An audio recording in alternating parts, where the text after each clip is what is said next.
they saw a crash of one of the flying saucers. One of them was still alive. This time on Unexplained Mysteries, target Earth. UFOs might be preparing to attack our planet. Security was breached at 2 top-secret missile bases, possibly by alien spacecraft. This was not an airplane. He had my authority to shoot. In England, there's been a sudden increase in reports of strange triangular craft. From the left, this enormous craft came over the houses. I couldn't believe my eyes because there was no sound at all from this object.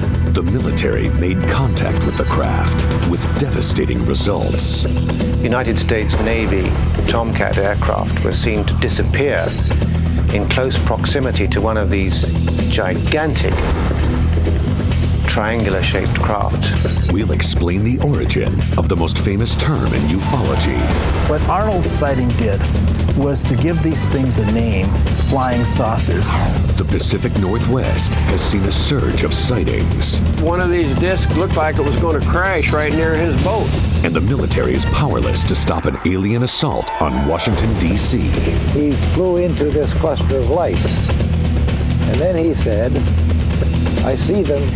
They're all around me." A cop sees something otherworldly. I could see a white object. But it seems the Air Force covered up the incident. They have no documentation to place the lunar lander. A war hero pursues an unidentified object. No one's ever going to convince me I didn't see it, because there were too many of us that did. And the pilot dies in a crash shrouded in mystery.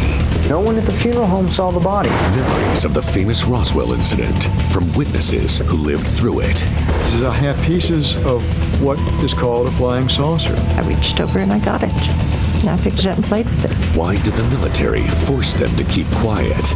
The clamps came down. And the emotional fallout that resulted from the government's threats. Not being able to tell the truth, I think, hurt our family. I feel like a part of my life has been ripped off. I feel like a part of our security has been destroyed. And we'll sum it all up for you in the UNX Report, here on Unexplained Mysteries. Target Earth.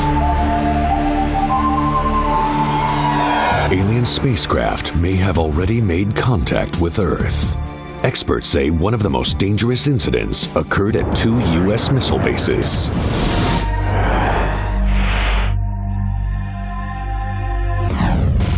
Malmstrom Air Force Base, Montana.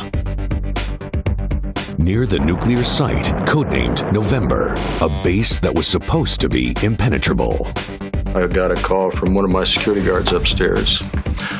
He said that he and other guards had seen UFOs flying over the area. I didn't think he was serious. Basically, we hung up.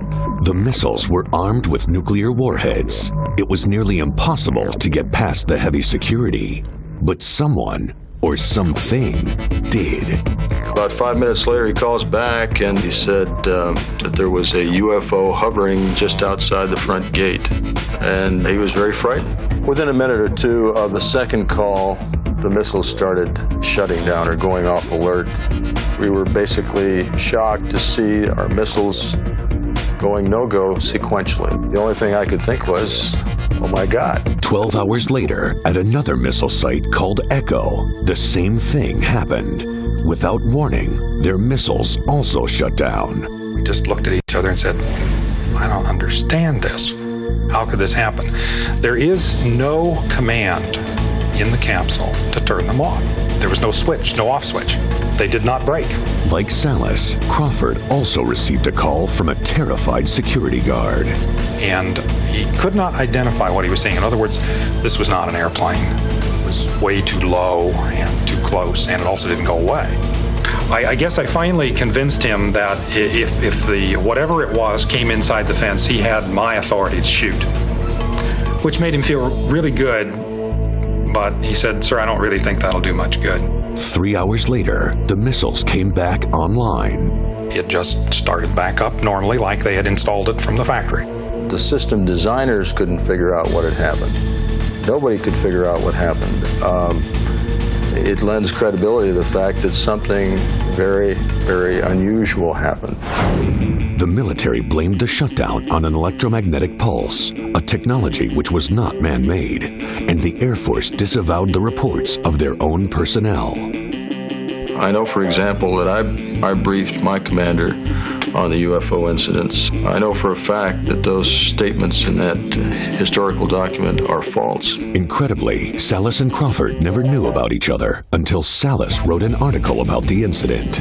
Crawford read it and knew that he too could finally share his experience. Salas and Crawford met for the very first time.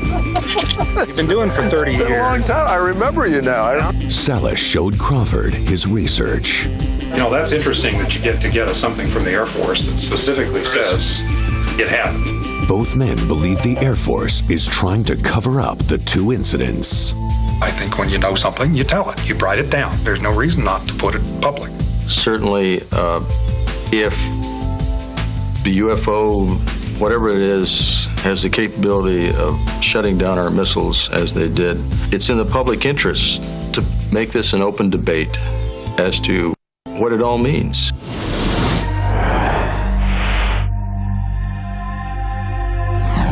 Sightings of unusual craft are taking place all over the world. In the skies over England, witnesses report giant triangular craft. For sure, in all cases, people report these things made no noise whatsoever. Some have been seen only a few hundred feet up. From the left, this enormous craft came over the houses. And I couldn't believe my eyes, because there was no sound at all from this object.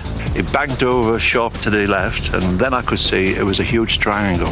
The British media have named these craft Silent Vulcans, after a British military plane known as the Avro Vulcan B-2. The Vulcan was a pretty much triangular-shaped aircraft, but certainly it was no bigger than, let's say, for instance, 60 feet across, and nothing like the kind of size that we associate with today's flying triangles, as it were. Some say the objects are U.S. stealth bombers, but the experts aren't buying it. I just cannot believe that something as big as that could be described as a conventional super-secret stealth aircraft. Manchester, a Silent Vulcan nearly collided with a passenger jet as it was landing. Quite suddenly, what the crew described as a triangular, very brightly lit craft flew past them very, very close on their right-hand side. And the reports mentioned that the co-pilot instinctively ducked because it was so close. Now, they were clearly shaken up by this. They asked radar if they had any traffic, and radar didn't see anything. After a year's investigation, the British Aviation Authority concluded that the craft was unknown. Shepard tried to get more information, but he was stonewalled. I've written to the captain and he hasn't replied. He's fed up with the whole thing. This comes back to the culture of silence. The line of least resistance is to say nothing about these things. But experts have logged a high number of sightings. We had 52 incidents of flying triangles over the city, hovering over main streets, buildings, highways, cars, and this caused quite a lot of consternation to the local public. And more Silent Vulcans have been spotted outside of England, in the U.S. In the Hudson Valley area of New York, literally hundreds of these things were reported by some pretty sane, level-headed people.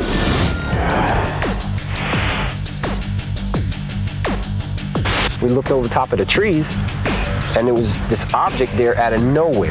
This great big object. It was about 300 foot wide, the size of a football field hanging over your head. And more were sighted in Europe. There were several thousand sightings, some of them at low level, of triangular-shaped objects over Belgium. Not just ordinary civilians, but highly qualified observers, such as military pilots. The Belgian Air Force was very open and disclosed how many missions they'd flown against flying triangles. They released an F-16 cockpit film that showed the triangle accelerating from 0 to 900 kilometers per hour within seconds.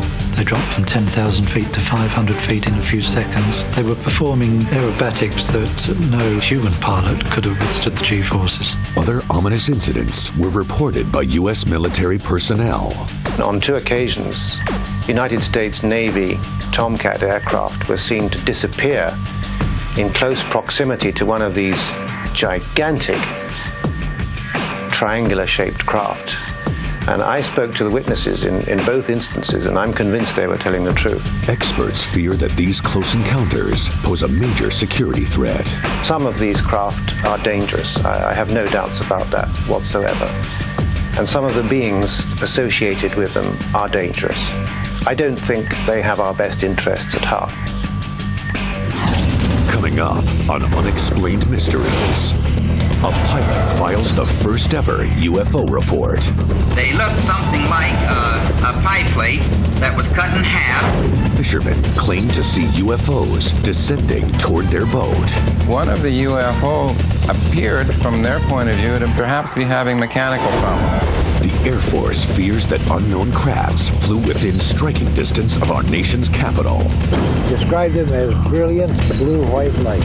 The Air Force radar expert thought they were picking up metallic objects. The government's investigation of a sighting may have actually been a cover-up. This is the government trying to do its fancy little dance. In the skies above Kentucky, Air National Guardsmen see an unknown craft. The UFO was in the air for 4 hours. A famous pilot goes after the object. He said, my 2 wingmen are coming in. We want hot guns, and we want them now. An alien spacecraft might have crashed near Roswell, New Mexico. These have pieces of what is called a flying saucer. The Roswell survivors finally speak out about the military cover-up. I just wish we could get to the bottom of this while I'm still alive. And we'll give you the final summation in our Unex report. It's all here on Unexplained Mysteries.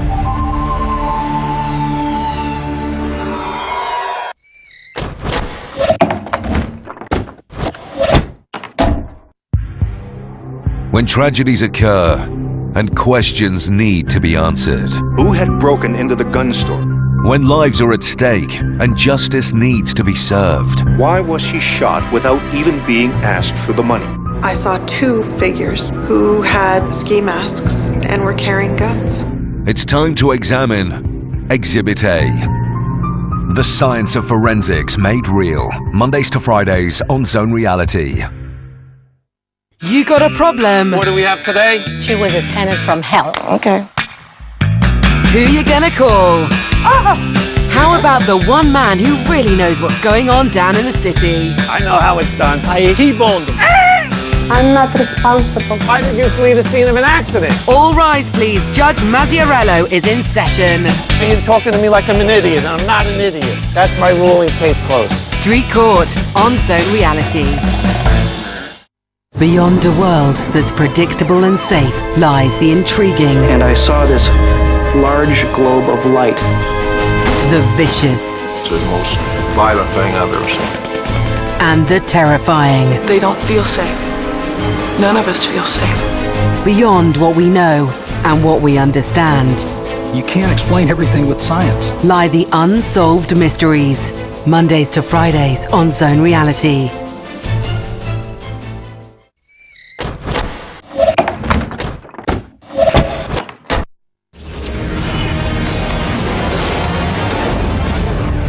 Unexplained Mysteries target Earth. UFOs. Throughout history, people have claimed to see them. Here's the account of the first official sighting. Mount Rainier, just outside Seattle, Washington. An experienced search and rescue pilot named Kenneth Arnold said he saw 9 flying objects. I could see them only plainly when they seemed to tip their wing or whatever it was, and the sun flashed on them. They looked something like a pie plate that was cut in half. They seemed to flip and flash in the sun just like a mirror, in such a way that it almost blinded you when you looked at them through your plexiglass windshield. As I kept looking at them, I kept looking for their tails. They didn't have any tails. Arnold calculated the craft were flying at 1,500 miles per hour, much faster than any man-made planes. And people were fascinated by his statement that they were flying like a saucer. 1947 marks the beginning of the UFO era. This is something that everybody agrees on. What Arnold's sighting did was to give these things a name, flying saucers and connect them with a larger phenomenon. Clark feels that Arnold was extremely credible. Ken Arnold was about as honest a man as they come. He had bedrock conservative Western values. He believed that a man's word was his bond. But Arnold's report was just the first in a string of sightings by reliable witnesses.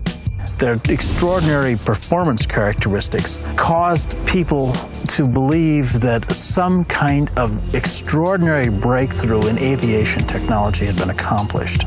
But the government denied developing any such object. Then, another major sighting took place. Maury Island, off the coast of Washington. 4 fishermen said they saw 5 donut-shaped flying objects. One of the UFO appeared, from their point of view, to perhaps be having mechanical problems. It was coming down in this falling leaf fashion.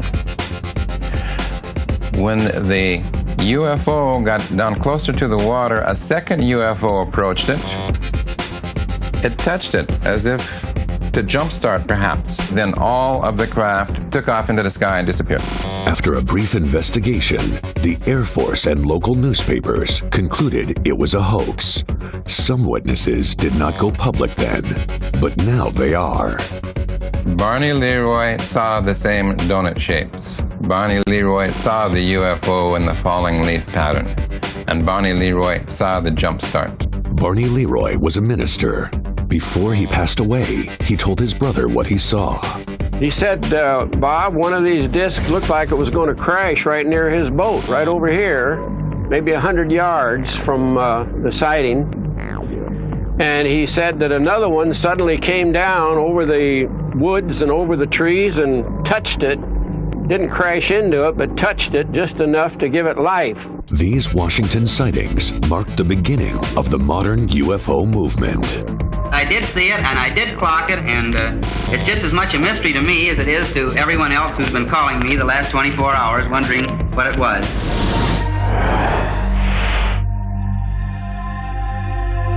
A few years later, one of the most amazing reports of UFOs took place, and it threatened our nation's capital. This was the year that so many UFOs were seen by military interceptor pilots and tracked on radar. The Cold War was in full swing. Most people thought the unidentified objects came from the Soviet Union.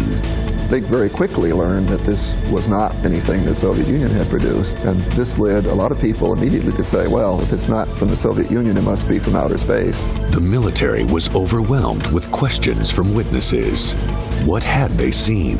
The policy at that time was to answer to the best of our ability any queries on particular UFO sightings, and often we could explain what the people saw, often we could not. CHOP figures the Air Force could not identify 25% of the sightings. These unknown bluish-white lights were seen over Montana, and these were photographed over Utah. Both sets of craft seemed to fly in formation at speeds unattainable by anything man had built. But the military was non-committal until Air Force radar tracked UFOs flying directly towards Washington, D.C. We have UFO sightings that take place on 2 consecutive Saturday nights. Objects are seen on radar, they're seen visually. Military and civilian eyewitnesses saw the objects. What is interesting is that we have radars in separate locations also seeing the objects. We have airline pilots seeing them as well. Air Force interceptors are scrambled. They see the objects as well. So we have a wide variety of people seeing these bright bluish-white lights. Coincidentally, the military had invited guests to the control tower. We let the press in, and they were observing the scope along with the radar operators. We had about 4 or 5 radar operators there. Immediately, the Air Force scrambled jet fighters. But in another strange coincidence, they did not come from the closest base. Air Defense Squadron that normally guards the Capitol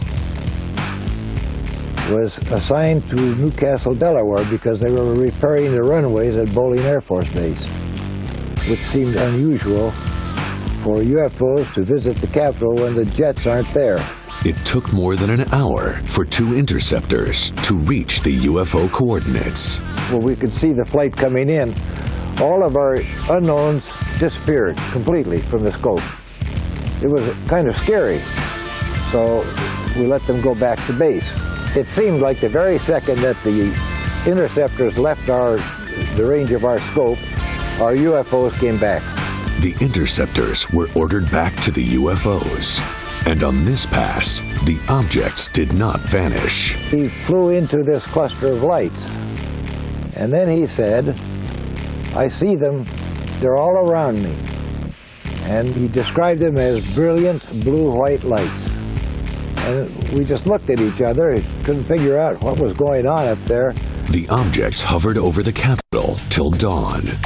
Newspapers said aliens were attacking Washington, and the military could not stop them.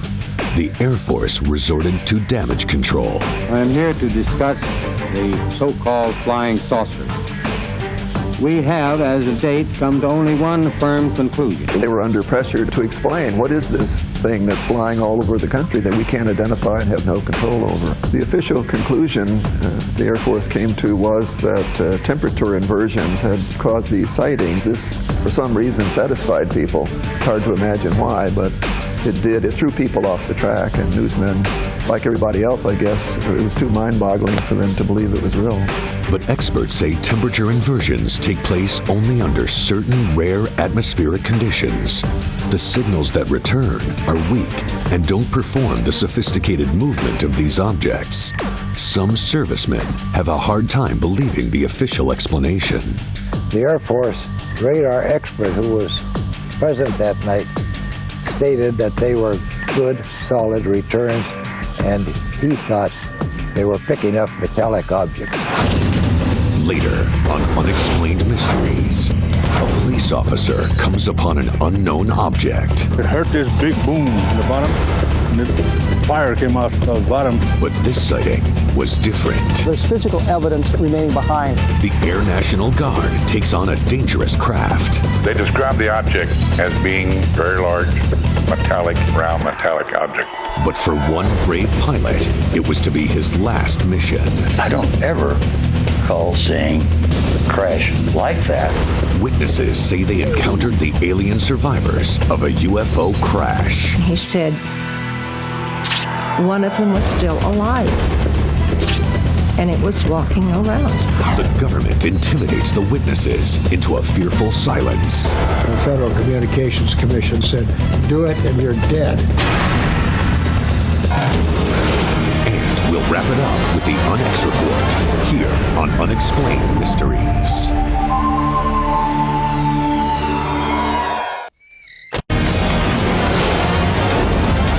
Unexplained Mysteries, Target Earth. UFO encounters are not limited to sightings in the sky. A policeman was chasing a speeding car. He saw something that would change his life.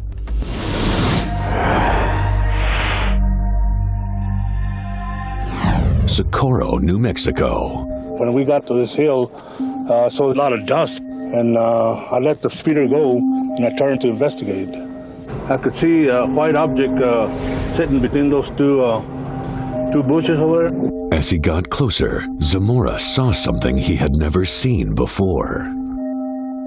It was sort of a big egg shape, bigger than a car. I heard this big boom in the bottom, and the fire came out of the bottom. He took cover behind his car. I could feel the heat off of it because it was windy like now. And then it gradually pulled up about 20, 30 feet and stayed there for a while, and then just took off. When the object flew over the horizon, Zamora's radio started working again. Panicked, Zamora called for help. Soon after, a state police car pulled up. We came down here, and we saw this big rock right down here, and it was still on fire. And then we saw the imprints of the legs of the craft, and it was 4 of them. And then we saw this footprints are on here. A few hours later, the FBI started their investigation. They went down there and measured the footprints and everything, but they didn't say what it was or not. The media descended on Socorro. This is one of the few sightings that got national attention immediately. Lonnie Zamora's story is on the national news. It's in all the newspapers. Everybody's talking about it. Randall thinks the incident is important because of the physical evidence. Landing gear marks were found. The bush was burned by the UFO engine. There were occupants, creatures from the craft sighted by Lonnie Zamora. 3 days later, the Air Force's top investigator took over. J. Allen Hynek, the Air Force consultant, came to Socorro. He looked at it, talked to Zamora, talked to Zamora's superiors, talked to people who saw the landing traces, took photographs. So there's physical evidence remaining behind. It's one of the few times they said there could be a flying saucer. He felt that this was one of those cases where the government was unwilling to permit him to say what he would like to say about it. And that dismayed him a great deal. According to Timmerman, Hynek felt this was one of the most important cases he'd ever seen. The main reason, Lonnie Zamora. Lonnie Zamora is very credible. He's a police officer. He has nothing to gain by telling this story. There's no question that Lonnie Zamora saw something unusual on the ground. They say that they don't know what it was. Later, the Air Force explained they had been testing an unmanned lunar lander called Surveyor, and that's what Zamora saw. The Air Force explanation simply doesn't work because they have no documentation to place the lunar lander in that portion of New Mexico at that time. It does not match Zamora's description. I think if Dr. Hynek were here today and saw this new documentation available, the report that the Air Force says it was a lunar lander, if anything, that landed near Socorro, I think he'd say that this is the government trying to do its fancy little dance. But the test craft could not fly. It was dropped from a tower. And why would the Air Force test a top-secret vehicle near a populated area? The Air Force completed their UFO investigation, said they had nothing more to say on it, and yet now they're coming out this year providing us with new explanations for old sightings. I have no idea why they're doing it, but I find it highly significant. Experts feel there is a reason why the UFO landed where it did. The crucial location.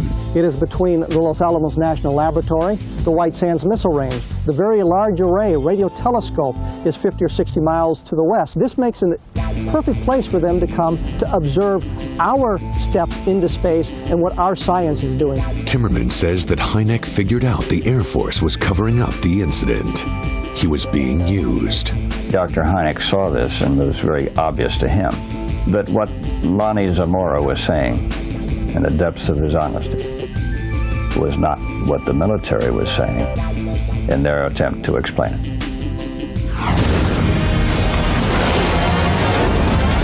Unexplained Mysteries, Target Earth. Military reports of UFOs take on added importance due to the threat to national security.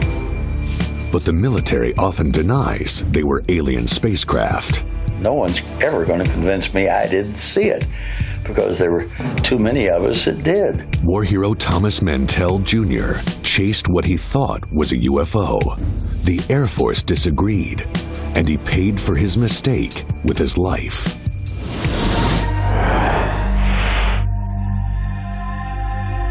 They describe the object as being very large, metallic, round metallic object. Now, eyewitnesses are speaking out about what may have really killed Mantell in the skies above Kentucky. I was a control tower operator at Stanford Field. We got a phone call from Godwin Tower. He said, "We have a UFO hovering over our airport." And Mr. Kipps, this is no drill. The UFO was in the air for 4 hours, and it didn't move, it just stayed there. Captain Mantell was in charge of a Kentucky National Guard squadron. He was ordered to pursue the unidentified flying object. One of the pilots in the flight, Al Clements, said to him, "Tommy, you don't have any air, you can't do this." Mantell replied back, "Al, don't worry about it. It's not a problem." They continue on up. Clements finally caught onto it himself. He described it as a large, glowing object. He said, "My 2 wingmen are coming in. We want hot guns, and we want them now." Blackwell says that Mantell sent the other planes back to get live ammo. The day of the Mantell crash, I was 6 years old. My mother was taking clothes in off the line. She'd been watching a bright light in the sky. We heard a loud plane, and we saw this loud plane, and we saw this spider plane coming in below the bright light. Got pretty close to it, and all of a sudden went straight up at it. Then, flying at top speed, Mantell's plane slammed into the ground. When Captain Dusler arrived to investigate, he discovered something very peculiar. There wasn't a drop of blood anyplace. It was odd because there was no blood. Odd because there was no fire. I don't ever recall seeing a crash like that, or as serious as that didn't have a fire. I never saw his body because the coroner had taken it away. No one at the funeral home saw the body. It was in a black leather bag, and then it was sealed inside a lead coffin. The body was buried 3 days after the accident. Was there even a body in that black leather bag? No one saw the remains. Recently discovered documents reveal that the Air Force sent Colonel H.M. McCoy and his investigator Al Ludding to the site. Ludding had been studying what he called flying discs. He was the only man assigned to, as he called it, Saucer Project. He had file case after file case after file case filled with reports. One of the keys to solving this case comes from finding out more information about the Air Force intelligence team that was sent to investigate this incident. Alfred Ludding was assigned very early in the game to work on flying discs for the intelligence group. Al Ludding designed a flying disc-shaped craft, which, although he was not allowed to patent it at that time, ultimately got a patent. Where did Ludding get the idea for a flying saucer? Was it similar to the one Mantell pursued?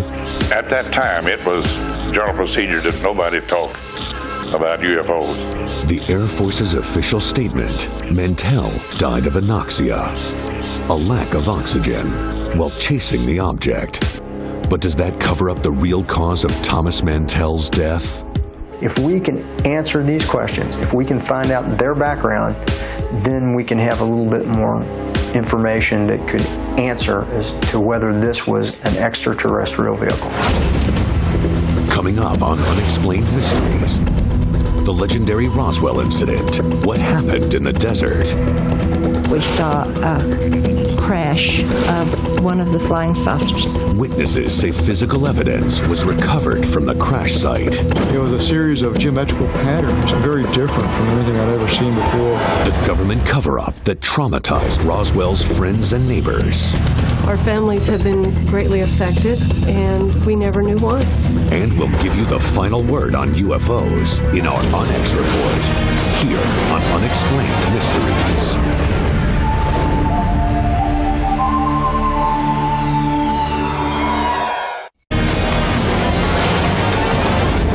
Unexplained Mysteries, Target Earth. Many people believe UFOs have been coming to Earth for years, and the most famous incident of all can be summed up in one word: Roswell. Roswell is the focal point for UFO studies. Witnesses say a UFO crashed there in 1948.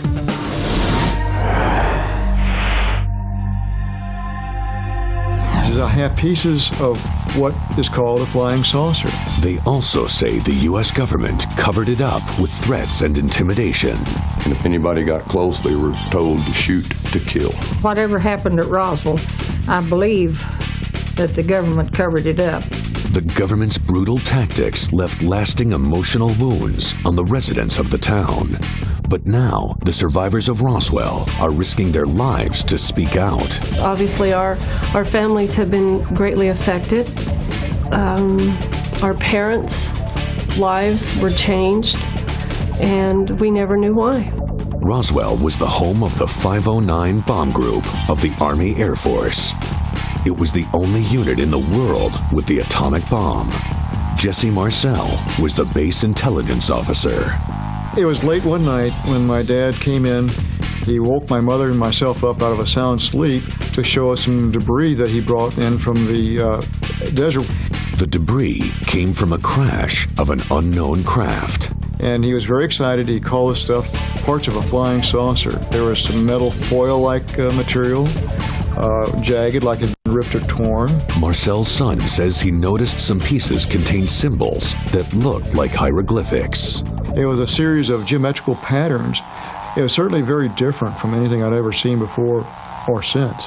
Another Roswell resident was 12 when her father told her about a close encounter of the third kind. My dad came home from work. He was really excited. Her father and his fellow firefighters were summoned to the site of a second crash.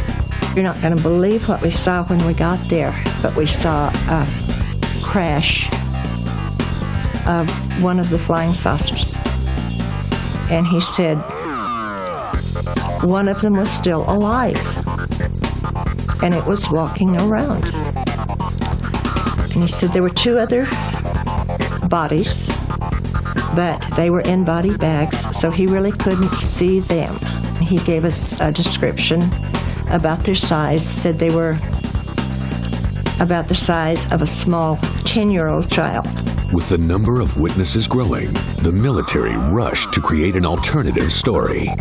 They forced Captain Marcel to go along with the cover-up. The material that he had taken to General Ramey was taken from him, and then a substitute, pieces of an old weather balloon were laid out, and the news media were called in, and Major Marcel had to pick up a piece and show it.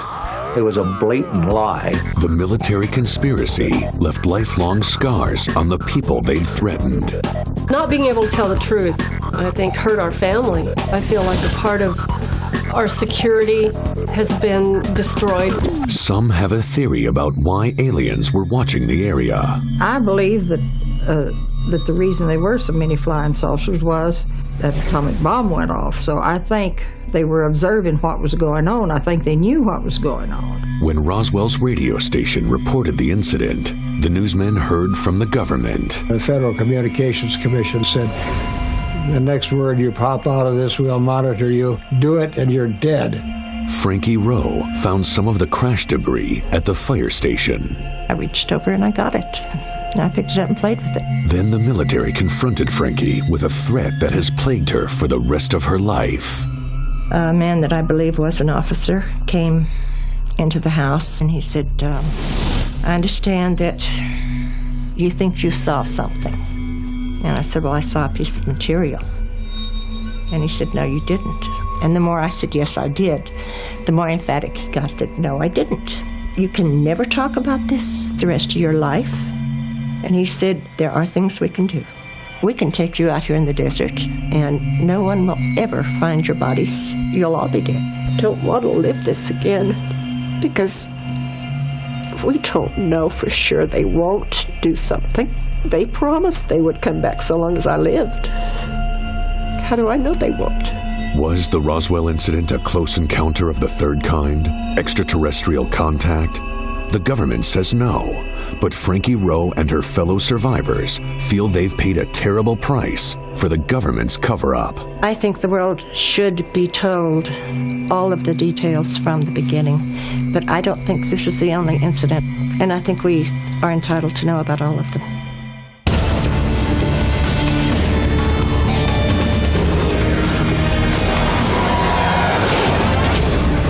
And now, the Unex Report. According to witnesses, alien spacecraft have been visiting our planet for years. He said that he and other guards had seen UFOs flying over the area. 2 disturbing incidents took place at top-secret missile bases. This was not an airplane. If whatever it was came inside the fence, he had my authority to shoot. Nuclear missiles were taken over by a mysterious force. About 5 minutes later, he calls back and missiles started shutting down. All over England, there were sightings of huge flying craft. It banked over, shot to the left, and then I could see it was a huge triangle. Reports came in from credible witnesses like airline pilots. A very brightly lit craft flew past them. The co-pilot instinctively ducked because it was so close. Experts fear that the unidentified objects pose a significant threat. And some of the beings associated with them are dangerous. An unidentified craft spotted above a military airfield set off alarms and a chase. They described the object as being very large, round metallic object. When the pilot intercepted it, he was killed in a bizarre crash. There wasn't a drop of blood anyplace. There was no fire. An Air Force team was sent to investigate the crash, or were they sent to put the lid on it? No one at the funeral home saw the body. It was in a black leather bag, and then it was sealed inside a lead coffin. Even our nation's capital came under attack. Air Force personnel were stunned when hundreds of UFOs appeared to descend on the city. He flew into this cluster of lights, and then he said, "I see them. They're all around me." And survivors from the first documented UFO crash site speak out for the very first time. These have pieces of what is called a flying saucer. We saw a crash of one of the flying saucers. One of them was still alive, and it was walking around. Now they say the military threatened them with physical harm. And if anybody got close, they were told to shoot to kill. Whatever happened at Roswell, I believe that the government covered it up. We don't know for sure. They won't do something. For updates on some of these cases, visit our website and click on the UFO links. Eyewitnesses are certain these extraterrestrial craft are targeting Earth. Are they invaders from another world? Or are they, as the government claims, weather balloons, lunar landers, or military secrets? Important questions, but for now, the answers must remain an unexplained mystery.